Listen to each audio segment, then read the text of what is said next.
الخير، اخباركم ايه؟ انا هعمل معاكم النهارده مشروب وايت موكا لاتيه. احنا بنشربه طبعا في الكافيهات. هعمل عندي هنا، عملناه قبل كده، صوص النعناع، وعندي هنا صوص شوكولاته بيضه. اول حاجه هنحطها صوص نعناع،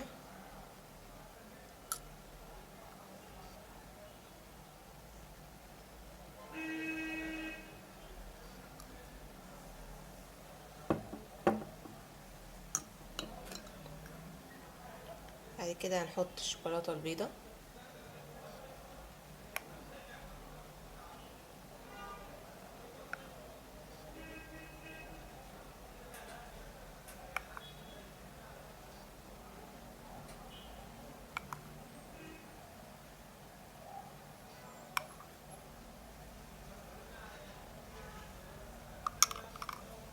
وزي ما انتوا شايفين كده عندي هنا طبقتين اهو، نعناع والشوكولاته.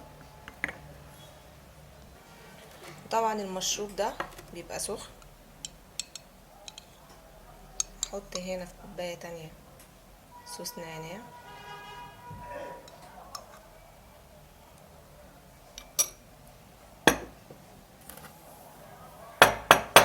وده هنا عندي لبن مبخر عاملاه بالمكنه.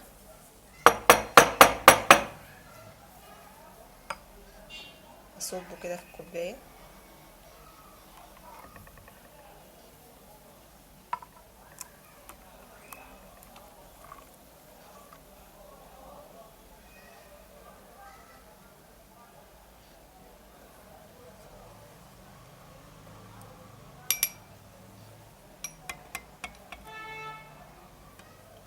وهاخد بقيه اللبن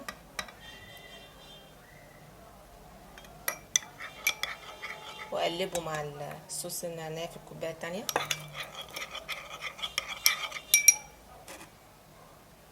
وبعدين هحطه في الكوبايه،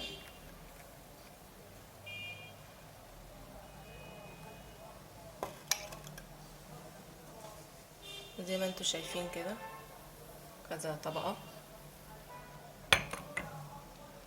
وبعد كده هنا عندي شوت اسبريسو، هبتدي برضو احطه واحده واحده.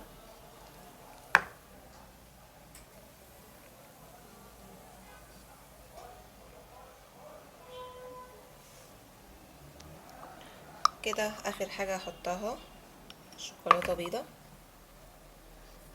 احطها كده خطوط ازين بيها يعني.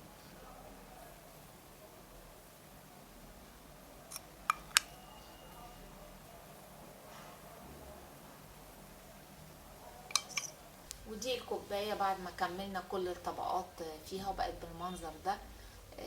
يا رب يكون عجبكم، وهو مشروب ساخن جميل جدا.